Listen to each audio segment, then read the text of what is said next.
Hello, everyone. It's Shane Kanto, your Wasteland Reviewer, and welcome to Lost in the Wasteland, my weekly interview show where I get a chance to learn a little bit about somebody else's perspective on movies. And I'm joined here by one of my fellow SiftPop writers, Chantal. Thank you so much for taking the time to chat with me today. Thank you for having me. Actually, I I appreciate the actual offer. So in a way I feel kind of honored. So thanks. And it's cool to get to chat with you. That isn't one chatting through Slack, and Right. two listening to everybody just hop on the podcast occasionally. Where this Yeah. It's like I've heard their voices, but It's I've like, never man, I want to really. see your face. There you go. But would you like to shamelessly plug anything before we get started? Actually, yeah. So if you guys want to give me a follow on Twitter, you can find me at underscore Akira XO and also on Letterboxd as well. If you want to follow my reviews, you can also find me at Edna Mode on Letterboxd. Very nice. I appreciate that.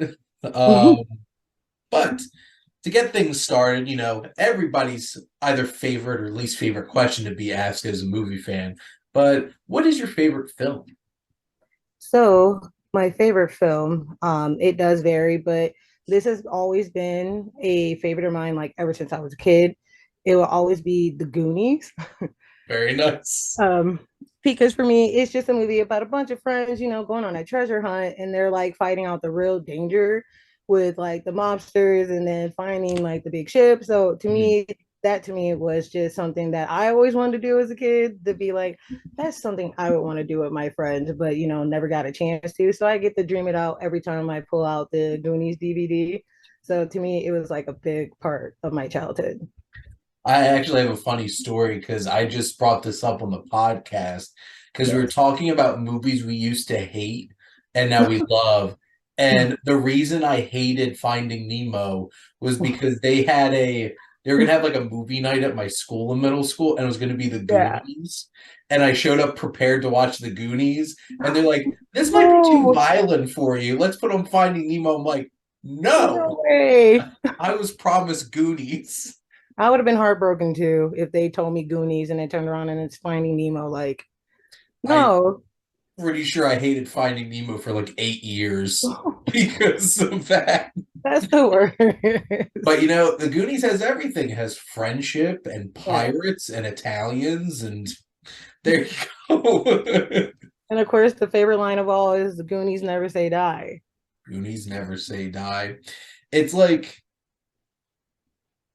a Steven Spielberg version of like a Stephen King story, and it's so much fun. It's kind of like the opposite of like it, just I guess you could say more family friendly. Yep. If you don't think about the fact that they're being hunted down by Italian mobsters the whole Yeah, time, that. which That's the worst. the 80s were a time. Yes. It was a different kind of time then. But Chantal, what's the earliest memory you have of going to the movies? Ooh, wow. The one story that I have of me going to the movies, the one that will always stick in my head will be Mortal Kombat. Uh, I just remember it being an empty theater and it was like me, my mom, and my cousin. And I was excited because it was like my favorite game at the time. And Mhm. so finally getting to see it on the big screen and like hearing the theme for the first time was like a pretty cool experience. But one of the biggest memories out of that was seeing my cousin in the middle of the aisle thinking he was like a player and he was just like running up and down like the aisle like trying to do karate moves and like special moves, and I was just like my mom just literally just sitting there just watching him telling him to sit down, and I was just like let him be himself. He's more There's nobody excited than else I was, here. but Like it was like a great experience at the time. just shadow playing. I'm Yes. Johnny Cage. Exactly. Just standing I there like just standing there like watch this, like trying to do like a kick and like just doing like a bunch of moves just all over the place, and it made it more memorable. I rewatched that like 2 weeks ago. Yes. So uh Mortal Kombat from 1995, 96 is one of the most fun experiences you could have watching a movie. It totally is, especially after the reboot that they did. I was like so excited for that and to get like the biggest disappointment ever. I just went back to the original one and it was just like I'm having so much more fun with the Mhm. original than the reboot. It's like, one, why was Goro in the movie for 2 minutes? Well, and like gets murked in 2 minutes. I was so hurt. I was like, can we at least get Gore a little bit longer than this? Like I was just hurt. It was just not enough Goro for me. I didn't suffer hours of playing Mortal Kombat 4 of dying over and over again at the hands of Goro for him to die in 2 minutes in this Mortal Exactly. Kombat movie. It was always the worst level for me. I was like, I can't go out like this. And for him to go out the way he did was such a disappointment. I think I fought Shang Tsung like once because I think I only beat Goro once. Oh my God. And you're just like, there's another person after this? Exactly. And it's just like it's just the fight that you had to like the hours of gameplay that it took for us to get to that point. Yeah. And then it's just like, how dare they? It's like I finally conquered this. It's like, well, now we have a sorcerer for you to fight. It's just like, Right. what? Excuse me? Um, Now, shifting gears a little bit. Now, do you have a particular favorite genre of movies?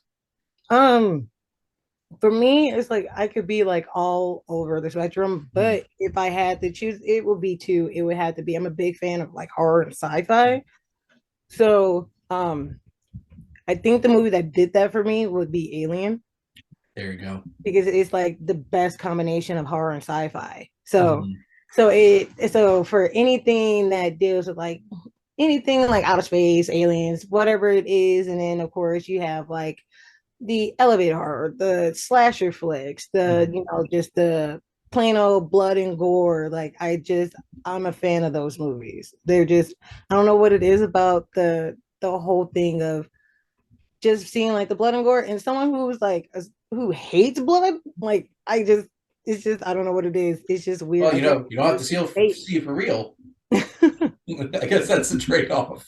right. So that's why I was just like, it's like a weird combination. Like I hate blood. I can't stand the sight of it, whatever. But it's like if I see it on a big screen, I'm like, it's no big deal. Like the more the merrier. Well, there you go. And you know what? Alien is the perfect balance of trying to find horror and science fiction. And, you know, if a xenomorph wasn't bad enough, damn robots. Hate you, Ash. Exactly. Like, we will never trust you ever again. Rip Never. Ripley had every reason not to trust Bishop in Aliens. Truly, like Bishop was like the one like it's like as soon as she like figured out who he was, it was like just point blank. She's like, okay, I don't trust him. Like after what happened with her and Ash, she's like, don't come near me, don't like breathe my direction, like don't be in my space. And it's like I didn't blame her either. Like I would have been the same way. Like, dude, don't be in my space like at all. Like I don't trust you. It's like it takes a certain kind of disgusting being to try to strangle you and smother you to death with like a newspaper or like Why did a whatever like you just newspaper? rolled up, just gonna shove this in your mouth. I was like, how does that work? But then I realized how he did it, and I was like, okay, now I understand like how he actually did it. And I was just like, this is weird, but also I never thought of a way of like taking someone out with like a water newspaper. Yep. Well, there you go. Alien did it. Thank you, Ridley Scott, for giving me more nightmares. Um, Now, speaking of filmmakers, Yes. do you have a particular favorite? Yes, I do. I of course we all have like our different favorite, Mhm. our favorites. Like it could be like across the board, but for me, because I felt like he did like the Holy Trinity for me would be David Fincher because he did Um, Social Network, The Girl with the Dragon Tattoo, and Gone Girl. And those are like by far like my favorite movies of his. Like to me, they were just like five, like straight across the board. And I've read Girl with a Dragon Tattoo and Gone Girl, and mhm. I felt like his adaptations were like to a T. I thought he did an amazing job bringing those two to the actual big screen. So that's why he would be like he is like one of my favorites. Yeah, I never got the lukewarm response to Girl with the Dragon Tattoo. Like I Really? remember seeing that in theaters and just being like, I thought it was great. And I also, oh my loved it. God, that cover of Immigrant Song is like, well, Oh my God. Like that was like my favorite like credit like opening for a film. Like that whole opening and then like using that song was like amazing to me. just outdid like 50 years of James Bond over here. It's like it just beats out, and to me it like just right there is like, okay, sorry James Bond, I'm like, I know you have all your things, but I'm like right here, this is like the best one. Like to me it was perfect. Even my mom, I was like really surprised that we went to go see it, and like for it to have like its dark themes and everything, Mhm. she enjoyed it as well, and I was kind of appreciative that I was just like, let's go see this movie. I'm like, I think you'll like it, and I was like impressed that she did. So Yeah, there you go. And I had to go to PetSmart after watching Gone Girl because I needed to look at puppies. It's like it's how dirty I felt after watching that movie. oh my god, And it that's a was. true story. My Yeah. now wife and I went to a PetSmart Oh my right gosh. afterwards. It was just like, well, I, Hey, something I to bring mean, up your mood. yeah, it's just like that is such a harrowing experience. And Yes. It like was Rosamund scary. Pike, though, Right. She was amazing in that movie. Even like that was like my mom was like my road dog when it goes to movies. yeah, So we went to go see that too. And I read the story. So I read the book. So she was like going in dark. So she had no idea what was getting ready to happen. And she was just like sitting there and she's like just trying to figure it out. And she's like looking at me. And I was like, just wait for it. And she just like she couldn't like pinpoint like what was going on until like that scene happened where she was just like, I'm so happy that now that I'm dead. And then it like clicked and she was like, oh my God. And I'm just like sitting there just like all happy because it was like, I'm like, you figured it out. so she's been so those messing are with like us the those whole are my time. favorite ones. Yes. And Fincher is next level kind of filmmaker. Yes. And where's the next movie? Exactly. I've been waiting and I'm like, okay, I'm like, where are you? I'm like, where are you been? Like, we need something else. Like, I would love to have something that like is like there with like Social Network, The Girl with the Mhm. Dragon Tattoo, Gone Girl, because I love the way he directs and shoots his films. To me, it's just I to me, it just feels different from other things that I've seen before. So that's why I'm just like kind of like going through withdrawals. Like, I need another Fincherville. Like, Well, I and need it's another. like I almost forgot. Like, what was his last movie? I'm like, I forgot Mank. I forgot that he did Yeah, I Mank. totally forgot about that. I totally forgot that was his movie. Well, and I know it was like a family passion project kind of thing. So, like, good for Yeah. him. He earned it. He could do whatever he wants at this point. But yeah, I think he has a new film coming out this year, but I forget what it's called. I don't remember. I'll have to check IMDb later. Same. Uh, but now, get in front of the camera. Who are some of your favorite actors, actresses? This was like this took some time because it's like I have so many that I love. But for actors, I definitely love Daniel Kaluuya. Like I've been following him like ever since he like appeared on Skins because I'm like a big fan of like British television. So to see him like on Skins and then just to see him like to progress to where he is now and to see like how amazing he actually is on the screen because with Skins it wasn't like a lot.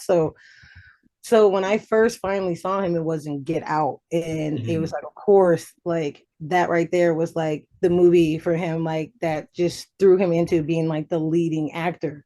And so it just watching him grow and then just to keep growing and growing and growing, and then to see him win an Oscar was just like the cherry on top. Yeah. So so he's like one of my favorites. Jonathan Majors has found his way into my heart. He's Found his way another into every single movie theater. exactly. It blew my mind. Like last year, I can't even remember what movie it was, but it was just crazy how like the previews, there was like three in a row where it was just him. And and I seen Devotion, loved him in Devotion.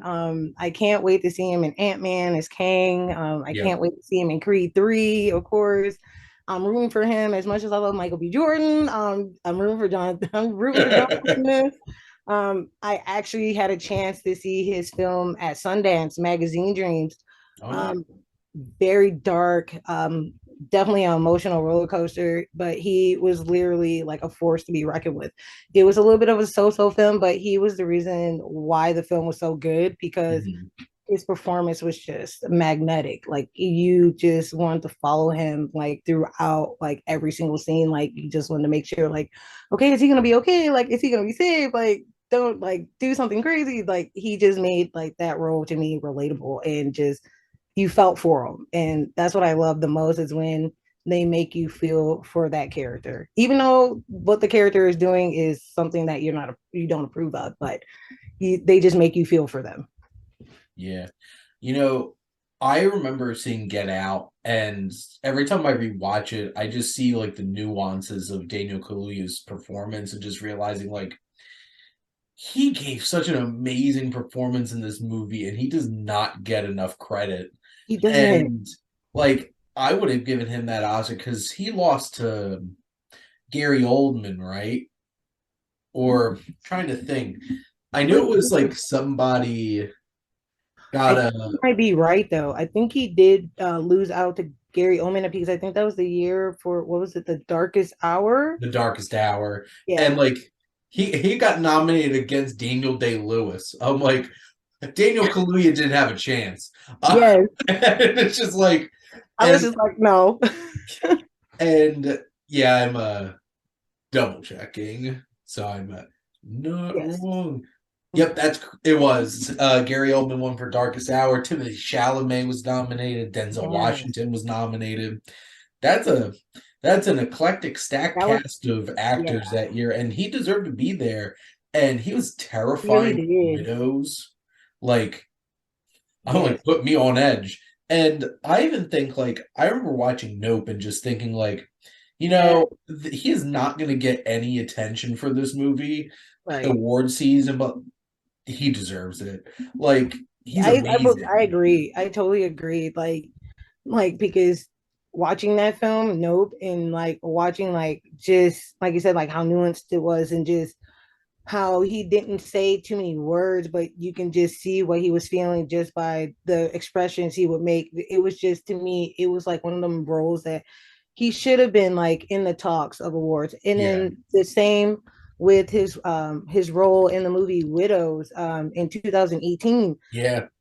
I felt like he should have been in the talks in there too, because that to me was another nuanced role, and he was like that silent character, but he was a killer, but he just played it so like so smoothly, like you were actually like enjoying his character, but also in the back of your mind, you also gotta remember like he's crazy, like Yeah. I'm afraid of him. he will kill you over anything. So Yeah. that's why I'm like, that was another role too, as well, that I felt like he was looked over as well. Widow's got like no love at At all. all. And that And movie was so I good. remember watching that in the theater and just being like, wow, this is great. And then being like, Yes. nobody talked about it. Nobody. And it was wild because once again, me and my mother, shout out to my mom. Hey, Yeah.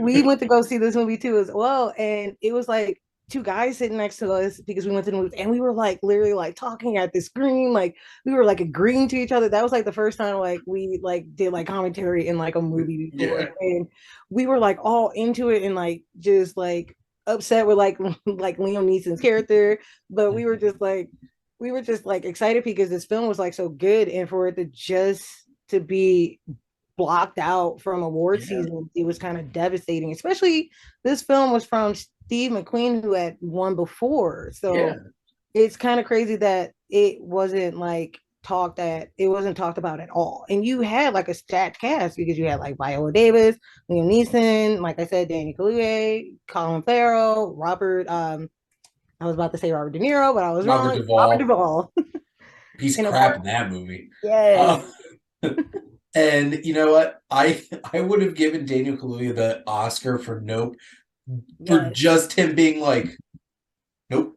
and go That was back in the enough. That truck. was enough because I can relate to how he felt when he did that scene because we've done that so many times. Like, nope, like I'm not doing that. Like that's all I need. It Is made me so happy watching a horror movie and like somebody actually acting smart and just yes, being like, no, no, we're not yes. dealing with that today. For one, someone had common sense to be like, nope, not doing it. Yep. And it was so in character too. And Yeah, then, like Jonathan Majors, I remember seeing in Last Black Man in San Francisco and just yes, being like, another who is one. this guy? And like, he really grabbed my attention. And now, blown Yes. up. And like, I remember too sitting in the theater just being like, Devotion, Mm-hmm. Quantumania, Creed 3. I'm like, It's like Jonathan Majors came is out of everywhere. nowhere. He's just like he's about to be like the next big thing. Because I remember the first time I saw him was in the movie White Boy Rick with Matthew McConaughey, and that part was small, but I just remembered him just in that small little bit that he had, and then seeing him in The Last Man in San Francisco, and then of course he did Lovecraft Country, and Yep. it was just. And I was like so disappointed that when that got canceled because I was like so ready for more. We But should have knew something was up at Warner Brothers at but that point. exactly, that should have been an indicator right there. I think that was probably like the beginning of it. So, but it's nice to see him even more so now, even though that Lovecraft Country didn't work out. He has like all like like top tier films that are like coming out, Well, and and like for like, me, I feel like we're about to begin in the Jonathan Major era. So well, the Jonathan Major dynasty. How many Marvel projects is he going to wind up being in? Because he's right. just so many versions of Kang. Right. There's like I can't even think because already it's like Ant-Man. So it's like, okay, what's after Ant-Man? And then Loki season okay, 2, so um, and then both the next Avengers movies, right. assuming. And what else is he going to pop up in? Right. Because this is like the Kane, like this is like his turn now. So it's just like he can be in almost anything and everything, like you said, because there's so many copies of Kane we don't know Yeah, too. So I'm really excited to see what he does bring to the Marvel table though. This there you this go. yeah, this in like 2 weeks, I think it is. I think Yeah. it comes out in Well, 2 weeks, yeah. basically, it comes out, I guess 3 weeks because it comes out the weekend after Valentine's Day as we're recording this. Okay. Yeah, but like it's only a couple weeks away. I'm like, oh my god, Right.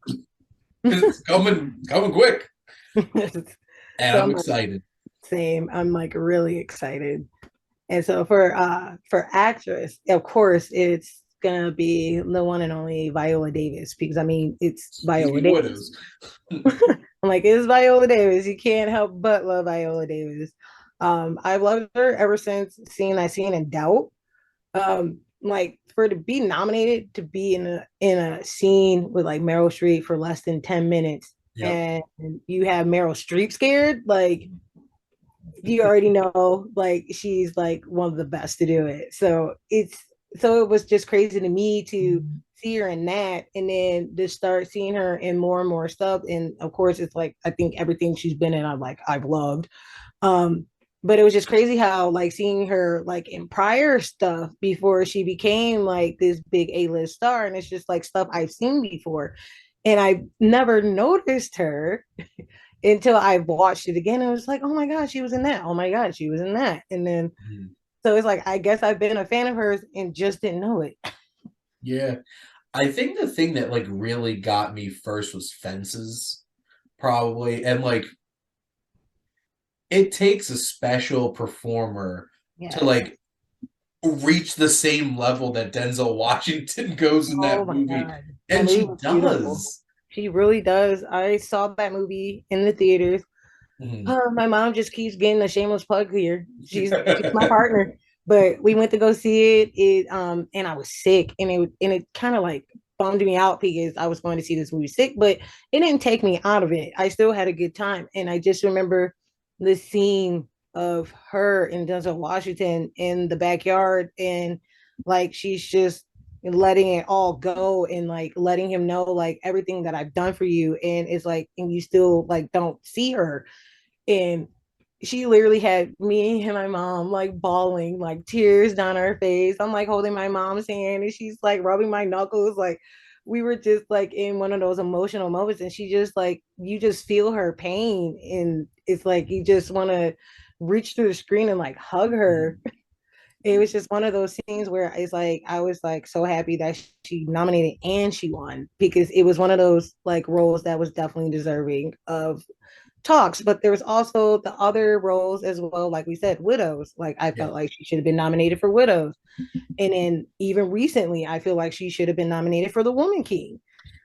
And What a uncomfortable announcing of Best Actress nominees this year. and I was like gutted. I was at least waiting for her name to like pop up in there somewhere. I was just like waiting for that last name. I was like, okay, I was like Viola. I was like, it's gonna be Viola. And we just didn't get it. And I was like flabbergasted. I was just like, okay. I'm like, you talk about how good this film is and like how good the performances are, but you left her out of the nomination. So I was just like, I was kind of sad in that moment, because Well, even though I did have my other two favorites like Michelle Yeoh and Kate Blanchett, because their performances were amazing in both their films, but I was just like rooting for either like Viola Davis or Danielle Detwiller. But more for me, it would have been yeah. Viola. I was just rooting for Viola, and I don't know how, but I feel like I can. There's one way. I'm like I'm gonna adventure. I don't know how, but I feel like I can do that. Well, because the thing is, it's like there's only two like guaranteed nominees for that category. And it's like Michelle Right. Yeoh and Kate Blanchett were both getting nominated.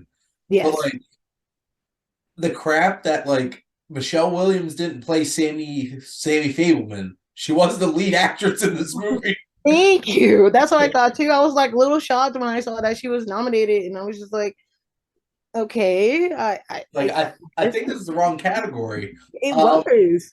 it is, and like I don't think it's not as bad as like Lakeith Stanfield getting nominated for supporting actor for a movie that he's the lead in. And I'm just Yeah. like, I have a running joke about that. I'm like, so you say that neither of them are the leads. Is Jesse Plemons the lead? Right. Because I was Like, confused about that too. I was like so lost on those nominations. I was like like, okay, wasn't like that. the lead in this movie? I was like, did we watch the same movie? Because it was just really confusing. That was stupid. But then, I wish that nobody would talk about Blonde. And now it's nominated for Best Actress. And then it's just like, I love Ana de Armas, but I like, do too. I do. I really do enjoy I'm her. like, I wish that nobody acknowledged this movie. Like, Right. and And I then feel like, I because actually did see two Leslie because okay. I saw it for like the Independent Spirit Awards. It got nominated. She got not Andrea Riseborough got nominated for Best Actress. I'm like, that came out of nowhere.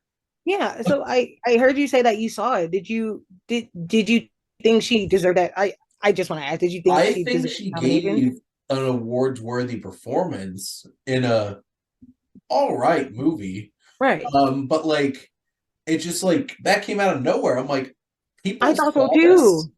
And you could get into this whole conversation about like they're investigating it because people posting about like, Right.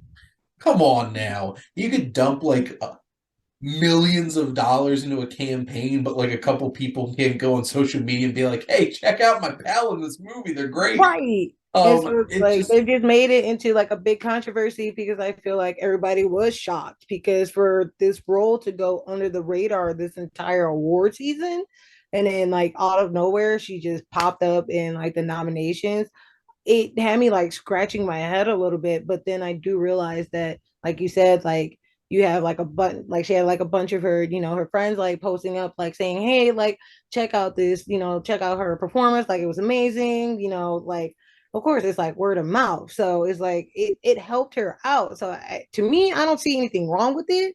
It's just to me, it was just kind of like, I guess, it like a low blow to the rest of them, because she flew under the radar for, like I said, throughout the entire award season, just to be like a surprise like at the nominations. well because they like she got an Independent Spirit Award. That's it. Yeah. Like no other major award show even like talked about her potentially being nominated for anything. And I never even heard of like this movie at all until it like popped up on my timeline and people were like talking about a performance, and I was just like, what is this movie? Well, and that's the point of awards, right? Is to Right. get recognition for some movies, but like, I really thought Viola Davis would get nominated at that. Same. Like when I saw Woman King, I'm just like, if anything, she is like she's getting that, and it's like, well, nope. Yeah, like Months later, just like, hurt, nope, that didn't happen. hurt. She deserved But it, we love Viola Davis, so of that's course. okay. Now, what's a movie that you feel like you could literally watch just like every day?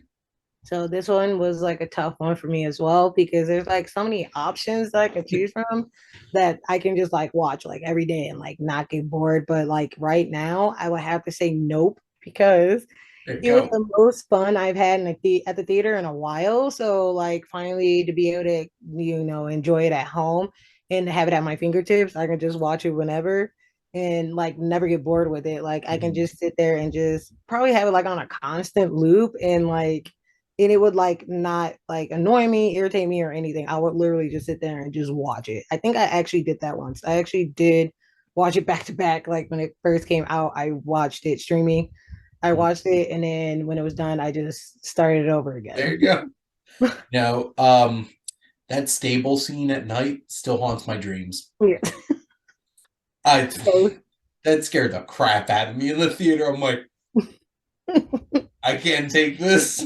I think the main scene for me is when OJ is like standing in the he's like, I guess you could say, I think it's like the barn or whatever, and he's like backing up and he has his phone out, but he's like taking the camera of like one of the kids dressed like an alien, but when the camera pans and like the one kid is like right next to him, that gets me every time. But like his reaction, like punching the kid in the face, that's literally the reaction I would have too. Like, you scare me, I'm hitting you. I'm That like, kid deserved it, he like really did deserve 100%. it. Like he truly deserved it. So I was like, by all means, I'm like, that's the same reaction I would have had. Like Kid I've deserved I've that done it punch in the before. face. Like I've done it before. Someone scared me and they're behind me, I'm hitting you, and then I'm like, oh my god, I'm so sorry. But I'm like, but now don't walk up on me because I will swing. You just don't know. I will swing.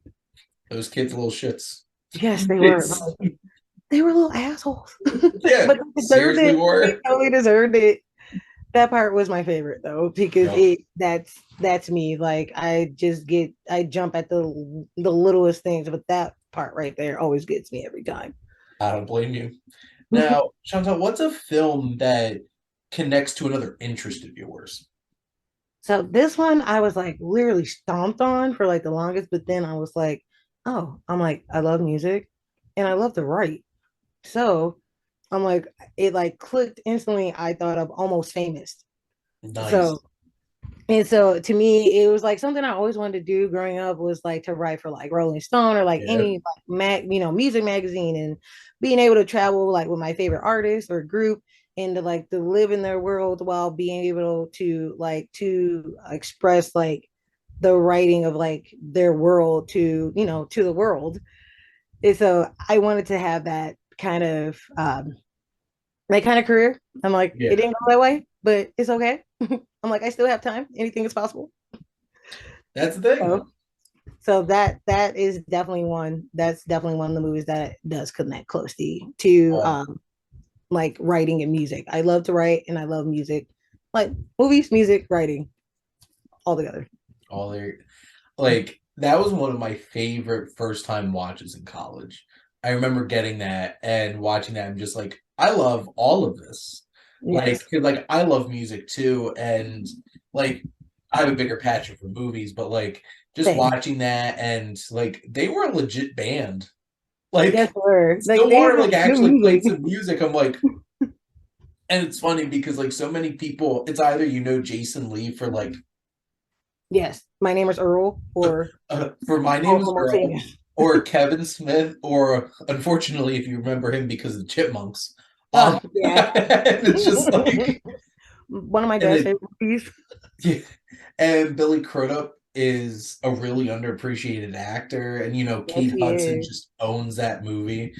Well, actually, let me rephrase that. Philip Seymour Hoffman owns that movie in like every little scene that he pops up in. Always, he always just keeps me focused on him whenever I see him in a scene. Like always my favorite.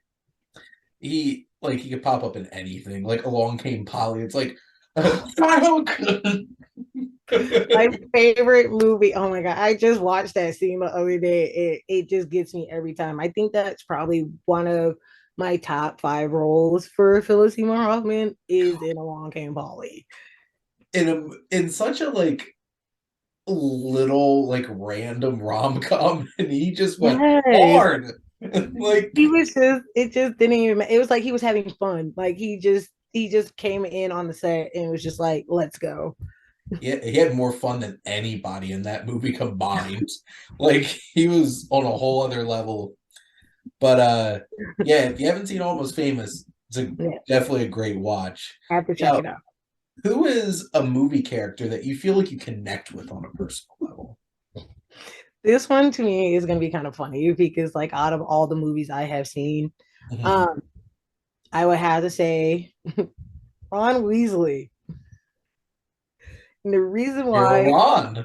yes, the reason why I connect with Ron so well is because I am easygoing. Once you get to know me, I can be a bit observant because I want to get to know the person first Mhm. before just being like, hey, like this is me. But so I like to just sit back and like check you out first before I'm like opening up to you. And then I can be funny and I'm fiercely loyal to like my friends and family. I do self-doubt myself a lot like Ron does, but Mhm. like Ron, we prove ourselves time and time again. And what's crazy to me is that he is my favorite character from Harry Potter. So it does make sense why I like him so much because me and Mhm. him are like the same in so many ways. And it's just crazy to me that it's a Harry Potter character Yeah. that I'm more connected to on a personal level. Not any other character I could have chose, and it was Ron Weasley. But I think to me, it was a good choice. Well, honestly, the amount of time I spent reading those books and watching those movies are Right. just Exactly. I'm definitely Love. a Hermione, I can see it. except I'm a little bit more like friendly and less obnoxious than Yes. Hermione, but like I have a lot of similar traits. I'm also the lawful good of any group that I wind up being in. Yes. So like there's rules here. Right. And me, I'm just like, I just go, I'm just going with the flow of everything. Just like, let's Yeah. have some fun. I'm not chaotic enough to be Harry. Yeah.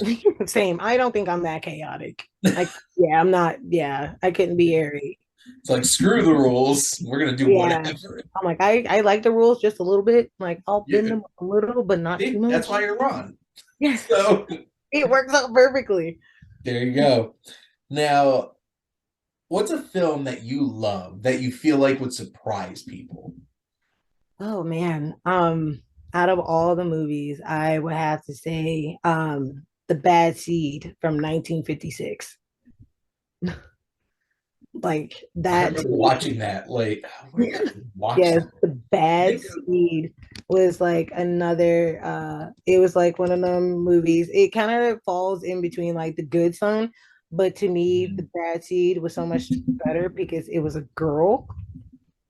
creepy little girls. Yeah, she's like very creepy, the blonde, the little pigtails, but she made it seem sweet, but she She was was crazy. not. She was nuts. And she was like that quiet nuts. That's what made it so perfect because the little girl, Rhoda, that's her name. Yeah, Rhoda. She was just very, just she just seemed like, oh, she's so sweet and innocent, and it's like, no, she's not. She it's like you be careful because she could be behind you with a knife to be ready to like stab you in the back. Yep, she's ready for you. And so she's like, it was just one of those movies when I saw as a kid too. Like it was, I don't even know how I even like. Oh, okay, I know how I saw this movie. Once again, my mother. Mom's a big TCM fan. She Okay. watches TCM like all the time. She's a fan of old Hollywood and like she knows like all the old school players. And Mhm. so, because of course her name is Lana, she was named after Lana Turner. Hey, There you go. um, so that's how I got into the Bad Seed because I just remember her talking about it, and she was even surprised when she found out that was the film that I love. She was like, "Really? Like you love that movie?" I'm like, "Yes." I'm like, "It's such a good movie." It's like even though it's like from the 50s, but it still holds to this day because the little girl is so sinister and I think it's because of her expressions. Like she just her face is like her facial expressions like never changes. And I think that's why she was like it's so creepy. Like she just had like that blank dead stare, like there was nothing behind her eyes. And Evil she just little made it so children perfect. live She on made it forever. perfect. Yeah, evil little children live on in our nightmares for forever. They really do. It's the Like there's worst. new Children of the Corn coming out. I'm like, my Oh my God, god, no. no. I Oh don't my need god. another Malachi. It's just like, No, them no, little thank creepy you. little kids. Oh my god, they yeah, true like pure nightmare fuel. This is why I don't go to Nebraska or like Oh, anywhere like that. cornfield. Let's go wind up Children of the Corn. Uh, now, my last question for you is: what do you love most about movies?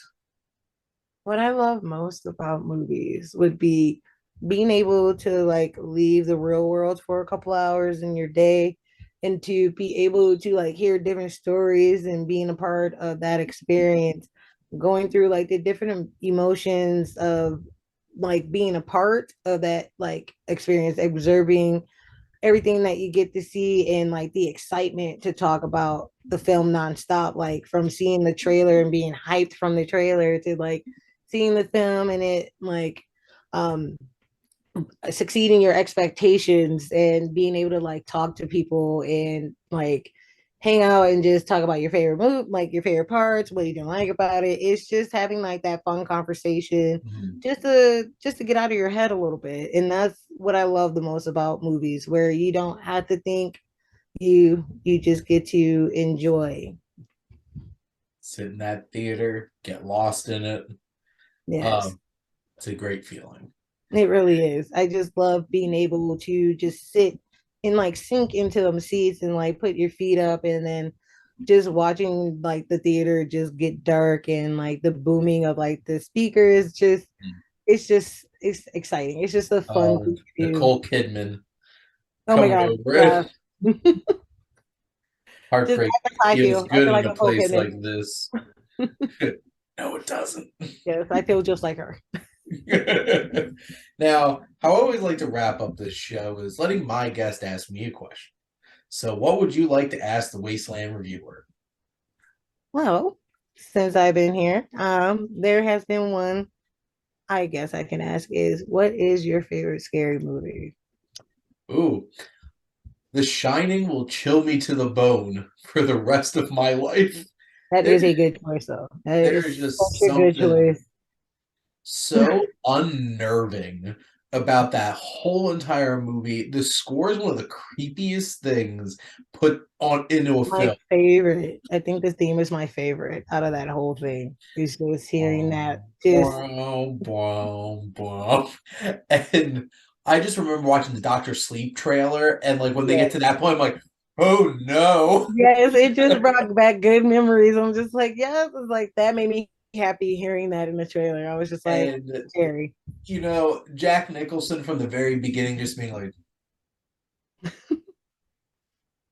I think that no, scene where he's like frozen, like in the maze, that part gets me every time too, as well. Just when they like just um, pan to him, like just being frozen, I'm just like gets me every time. it's just like, you know, keep getting interrupted. And it's just like, oh my God, man, you're going Yeah, insane. And the whole part where it's like, honey, you didn't let me finish. I don't want to hurt you. I just want to bash your brains in. And I'm just like, the fact that, so for the record, Stanley Kubrick was a piece of crap. Uh, yes, he abused all of his actors, yes, especially Shelley Duvall. Of And course, the yeah, that one fact right there. that they made her go through that particular scene like 180 times. Can you imagine having Jack Nicholson yelling at you like that 180 times? I would literally need therapy after doing that scene that He many probably times. did. I Like, I would be in tears, like literal tears, like she was. Like I think I would just be like a hot mess. Like I can't go on. I would be in a fetal position. Like they would have to like pull me out on a stretcher because it's like it'd be too much. in room 237, old rotten lady. Ugh. Oh my god. Every The time. Oh, and just like the rattling, the and it's cat and then Danny saying red rum, like, Brad Rom. and I used to It's, do that when I was a kid too. And it would like freak everybody out, but they'd be like, "Will you stop doing that?" And I'm like, speaking of "No." creepy kids, And I'm like, "I uh, like to be weird." but justice for Scatman Crothers. Yes, that it was just. Did It, him it dirty. still amazes me that he was in that movie because it's like I always look it up like every time just to make sure that was Scatman Crothers. Like, Yep. And the most random but greatest shot in the whole entire movie is when he wakes up in his house in Florida and just the pictures behind him of beautiful amazing, black women with just like amazing. naked giant afros. I'm just like, It's like who came up with this stuff? Like that to me was like the craziest scene to me. And I was just like, I it need to doesn't make know. sense, but then it does make sense. So I was like, it works. I Like for need to know Shiny, it if works. I just need to know if that was Stanley Kubrick's idea or that's like something Scatman Crothers brought to Was this. like, let me like, how about we do this? Like, let's do this and have all these pictures in the back. Like to me, that was just wild. And Wild. it just didn't it worked. Like it didn't make sense, but it worked. Yeah, he's I could definitely see him just being like living it up in Florida Right. all winter long. It's the perfect way to end is like living it out in Florida during the winter time. And they had to show back up in Colorado and just just ended poorly. So Yes. badly. Yes. Um but anyway, yeah, The Shining. The Shining's definitely number one. Close second, The Thing. Love The Thing. I guess I just hate the snow. Same. Yeah, the thing was another good one too. I enjoyed that, but it's like, why does everything have to be in the snow? Does everybody like to be cold? I don't know what it is, but I don't like to be cold. I guess that's the scariest thing about it. About I both think it's getting being caught in the snow. yeah, like you either take on like the craziness that's going on around you, or are you gonna survive out in the snow? Which one do you want to take? I think I'll take my chances with the snow. Turning into a Jack Nicholson sickle. Not a problem. I'll take that. There you go. But Chantal, thank you so much for coming on. This was a lot of Thank fun. you for having me. I had such a good time. And you will be back if Oh, you'll of course. accept the invite. So this I is a lot will of love to come fun. back. Yep. And if David Fincher winds up being highlighted on Welcome to the Wasteland, I know who I'm asking to come on for at least one of the episodes. So there you go. Right here. Right there. But thank you so much for coming on. Thank you again, Shane. I appreciate this so much. It was fun. Yep. And thank all of you out there for always tuning in and supporting your Wasteland Reviewer.